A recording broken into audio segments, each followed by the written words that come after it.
Is there any person, organization, or belief system in general that you would pick over the actual life of your child? Most of us watching are lucky enough that we are probably never going to have to make that decision. But if you're a Jehovah's Witness, the chance of that actually goes up, not just for the life of your child, but also your own life. In researching for this video, I discovered startling thing after startling thing. We're going to be talking about the actual policy regarding blood transfusions from the Jehovah's Witnesses. Buckle up, because this is quite a rabbit hole to go down, and it is filled with dishonesty and outright lies. As always, I'm Mr. Atheist. Let's do this.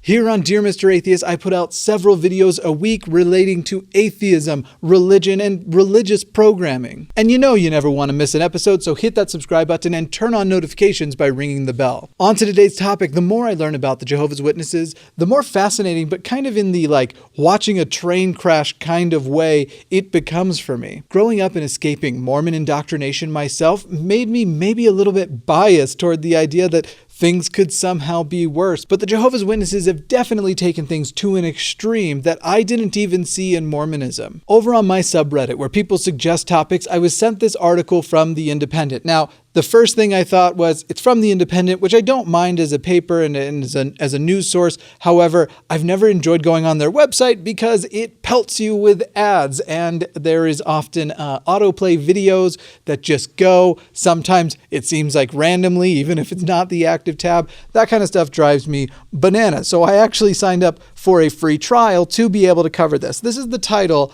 of this story. Judge orders doctors to give Jehovah's Witness girl blood transfusion against her parents' wishes. And this was published last month on June 27th.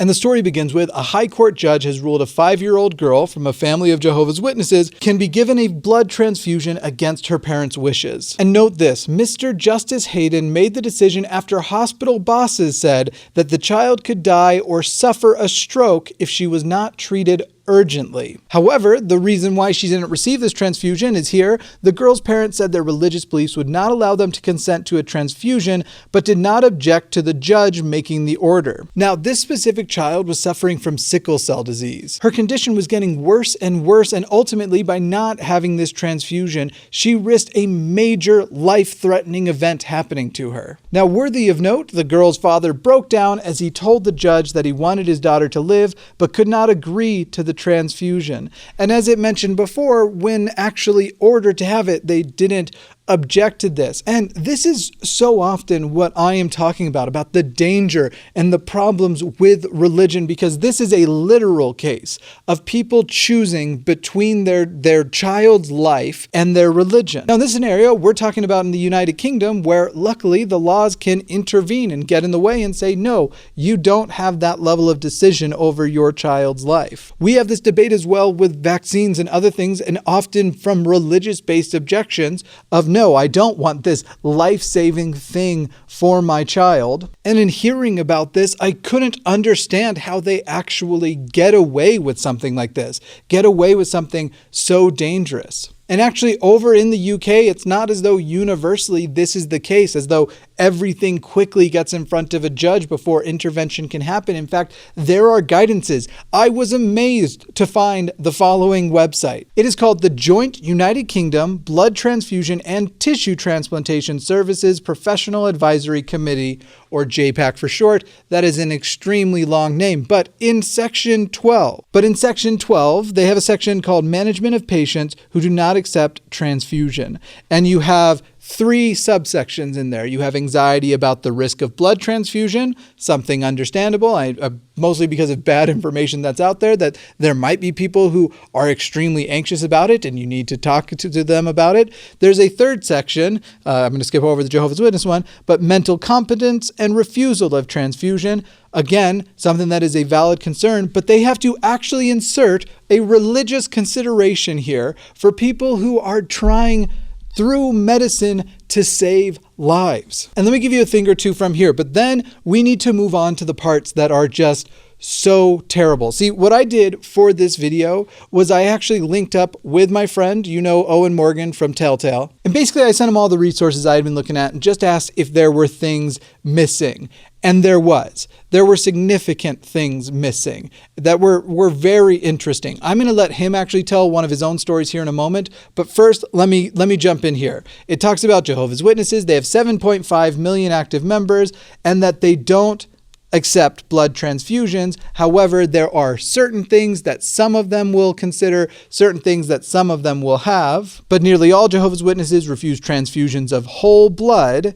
And in this scenario, they're just kind of giving you the facts of what happens, but there's actually more to it. So it does go over some of the things they might accept: clotting agents, certain types of treatments with machines, as long as that machine wasn't primed with the blood of some kind. And Jehovah's Witnesses frequently carry a signed and witnessed advanced decision document listing the blood products and autologous procedures that are or are not acceptable to them. Basically, they also say put a copy of that in the patient records. Keep in mind, remember that little part there? That's actually going to pertain to the short story Telltale will be sharing here in a moment. They also mention this: where appropriate, the patient and clinical team may find it helpful to contact the local hospital liaison committee for Jehovah's Witnesses. And I had no idea what that was. And Telltale filled me in on that. There is an actual group of what are called brothers who will go hospital to hospital and basically intervene on your behalf and tell the doctors whatever's going on, which, by the way, also makes them privy to your medical records, but tells the doctors what treatments are and aren't acceptable, and you basically have to run treatments through them to make sure that it's okay. The thing that is absent from this, and this is just a medical resource, so they're not wrong for it being absent, but the thing that it was so incredible to find out is that liaison committee, on a personal level, you may tell the doctors to ignore them, and that will get you disfellowshipped. This matter of life and death where they may come in and intervene and say, no, can't do this, even if it saves their life, these things are unacceptable. If you take into your own hands saving your life or the life of your child, you will be disfellowshipped, which is basically the Jehovah's Witness version of excommunication. You will lose your membership in the church, you will lose your family and your friends, because disfellowship means a total shunning, a total cutoff of you from the people that you've grown up with and potentially love. But in mentioning this advanced decision document, I also wasn't sure exactly what that was. I had heard a term similar to that used for other medical documents here in the United States. So I decided to ask Telltale, and what he told me somehow raised the bar again. Somehow thinking they can't get worse, once again the bar was raised. And the level, it just showed that the level of control that the Jehovah's Witnesses hold over their membership is beyond absurd, to the literal matter of life and death. And they may ask you to die in order to keep with their commandments. Go ahead, Telltale.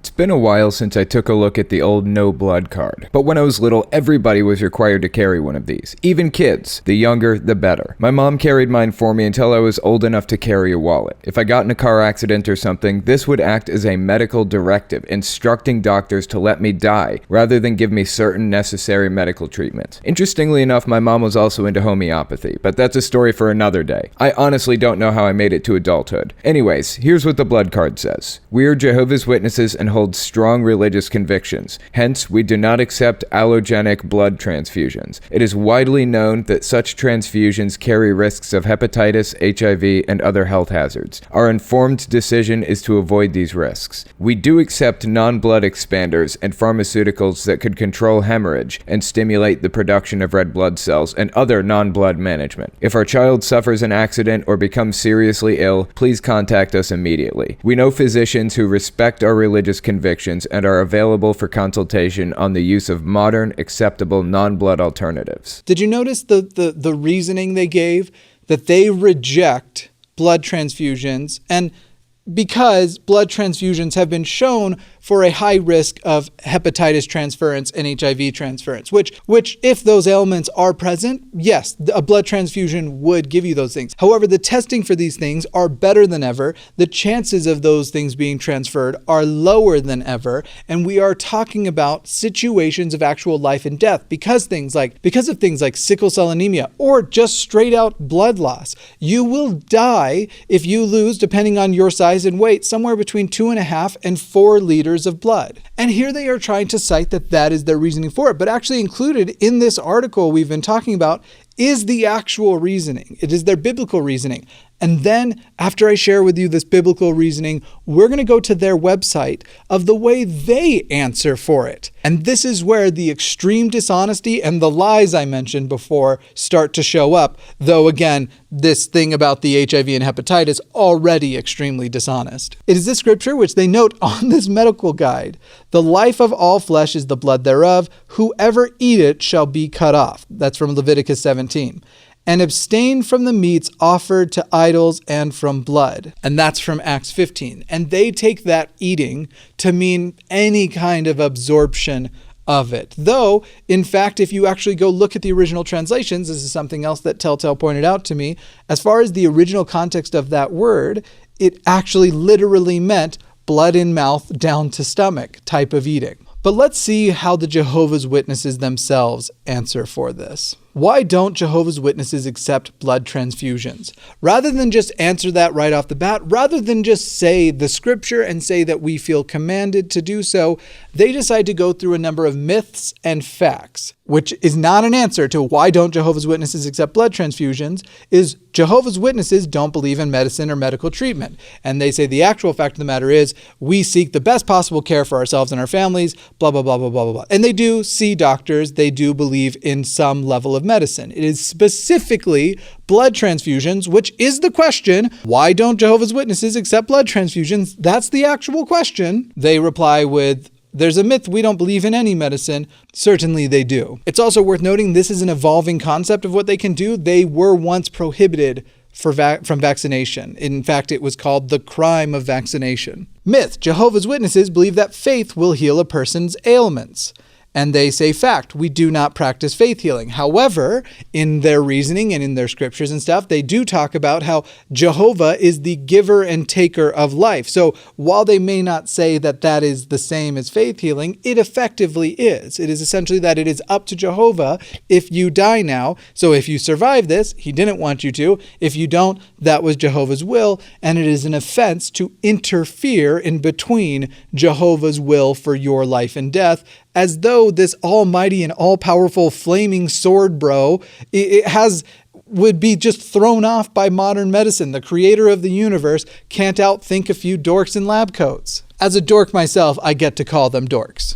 Fact: medical treatments that avoid blood transfusions are cost-effective. This also isn't related to this. It doesn't matter whether or not it is expensive or not. The fact of the matter is there are certain things that require a blood transfusion, and there are certain things that a blood transfusion is the most effective way, but you can try other things. However, as far as you having the best chance, the highest chance of recovery, a blood transfusion is the way to go. What the cost is, even if both were completely free, wouldn't be relevant to the question. And again, they're just avoiding answering directly and getting to the scripture. They are trying to give secular reasoning for their religious belief.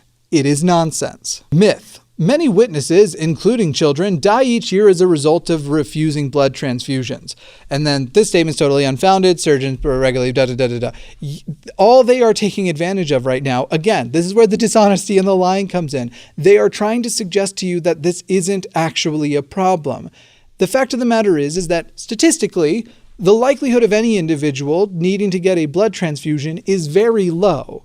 So, of course, it's not going to be that lots of them, or many witnesses in this case, because many people in general don't need to have blood transfusions. However, when you need them, you friggin' need them. So once again, not actually answering the question. Then they finally get there. This is a religious issue rather than a medical one. Both the Old Testament, which by the way, let's actually, before we pop on, literally their answer is, why don't we have this medical procedure? Well, for non-medical reasons. So you listing off these myths and facts, basically by your own admission here, was a decoy tactic. Because you list those as secular medical reasons for not having transfusions, as though somebody who's not a Jehovah's Witness might come here and be like, oh, okay, well, good. Yeah, no, I'm not going to do it either. And then you admit that it isn't a medical issue for you, it's a religious one.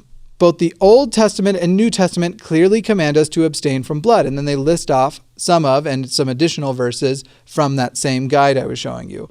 Also, God views blood as representing life. So we avoid taking blood not only in obedience to God, but also out of respect for Him as the giver of life. They even did an episode of Family Guy on this where there was a Jehovah's Witness child. They might not have said they were Jehovah's Witness. They probably did. I don't know. But had to refuse a blood transfusion that they needed for a severe medical issue. Maybe it was just faith healing in general. But this idea of God is we're going to call God the giver of life. How is it that you wouldn't even consider that this modern medicine might be a gift from God? But again, the blood thing, they have just taken to an extreme. Now they're going to once again try and switch this from a religious issue to a medical issue. Which one is correct? Somewhere in here you are lying. And I'm offering you the opportunity to explain exactly which place. At one time, the medical community generally viewed strategies for avoiding transfusions, so-called bloodless medicine, as extreme, even suicidal. But this has changed in recent years, not for certain specific needs. For example, in 2004, an article published in a medical education journal stated that many of the techniques developed for use in Jehovah's Witness patients will become standard practice in years to come. An article in the journal Heart, Lung, and Circulation said that in 2010, bloodless surgery should not be limited to Jehovah's Witnesses, but should form an integral part of everyday surgical practices. And what they are doing there is using what is a general comment that was relevant to the topic of Jehovah's Witnesses and ignoring all of the other stuff that came with it. Eventually, we may be able to synthesize blood in some way and have no need for blood donations and have no need for actual blood to be donated. The fact of the matter is that right now, the main source of blood is literally real human blood. And that puts a hard limitation on the amount of help that can be done in say you have a major event where lots of people are hurt and lots of blood is needed, or just in general, as you spread geographically across the map, getting a hold of blood can become more and more difficult, especially rarer types of blood. So even though it is implied by the statements they cherry-picked above, which they couldn't even include the entire sentence, they had to include sections of, bloodless techniques were developed for reasons totally detached from it would have happened whether or not Jehovah's Witnesses existed in general. Now, there may be specific individuals close to those communities who found some urgency in research because they knew these things were happening more often, but this is the direction that the medical sciences were going to take anyway, because when you have to rely on the kindness of strangers and also make sure that those strangers don't have ailments that could put other people at risk, that is a problem. That is not a task that is easy to complete. They end out with thousands of doctors worldwide now use blood conservative techniques to perform complex surgeries without transfusions. Such alternatives to blood transfusions are used even in developing countries and are requested by many patients who are not Jehovah's Witness. Yes, less and less need for real blood transfusions are popping up. Less and less need for real blood involvement from other people for other types of treatments are popping up. These are things that are happening regardless of the demand from the Jehovah's Witnesses. And yet there are still going to be instances, there are still going to be elements, and there are still going to be things where an actual live blood transfusion is necessary. And it is not worth risking the lives of children, risking the lives of adults, because regardless of if it's not a ton, it's not many witnesses every year, it still is happening. It still is killing people. And your reasoning that the need for actual blood-based treatments is lessening is not a reason to withhold them from other people. And I feel for that family in the UK who must have felt a sigh of relief when the judge ordered them to do what these people were too afraid to do for themselves, which was save their own child's life. They had to rely on an outside entity to do what was right. And had that child died, they would definitely be at least partially accountable, as would be this cult, as would be this disgusting organization that has no qualms about controlling every part of you down to whether or not you are literally breathing. At present, I don't really know what can be done. I live in a country that still is giving, in lots of places anyway, in most of the country, parents the choice about whether or not to vaccinate their child, let alone something like this. As far as I can tell, the best thing we can all be doing is actually having this conversation. So, as always, if you liked this video or you have seen other videos or podcasts or things about this transfusion issue, I do encourage you to share this out in relevant places on social media and make sure that people are generally aware. We talk about human rights issues all the time, and this is definitely one of them. Do not let them control the narrative or try to hide behind a curtain of religious freedom these terrible policies and terrible things we're doing. And obviously, I've talked about the Jehovah's Witnesses quite a bit on this channel. Again, the more I learn, the more I'm fascinated, but frankly, the more I'm also disgusted. This is where I will leave you for today. A little reminder that this is your last chance if you want to get the Pride merch from my merch store, the It's Not About Cookware Pansexual Pride shirt, or the Pumpkin Posse shirt. Those are going away in just a couple of days. And also a reminder that later this week, you're going to see a ton of things change. I will leave from this temporary set. The other one is basically finished, over the way, and we will be starting. There's actually going to be a lot of changes. A lot of digital assets will have changed. Obviously, I've already put into place new ways you can contact me. By the way, 1-833-JIM-SNOW is my number. You can leave a message there about really whatever you want. And I will be launching my new show, which will air multiple times a day, Monday through Friday. That is called Jimmy Snow. What do you know? There will be lots more talk about politics, world news, current events, things of that nature. That is what you will find over there. But for that rather frequent, dare I say, nearly daily atheist content that you will still find here on this channel, make sure you hit that subscribe button down below and ring the bell to turn on notifications. Follow me on Twitter and Instagram at Dear Mr. Atheist. And finally, we end out today by taking a look at these wonderful patrons who keep everything going here and make it so I can even start another show. A special thank you to my orbital cosmic pumpkin gods, Mia, Commander Bork, Caleb, Thathy Cat, Ariel, Nervardia, Mabbity Babbity, Matthew, Ashlyn, Eli, and Lucy. With love, I'm Jimmy Snow, Mr. Atheist. You know he wasn't my father.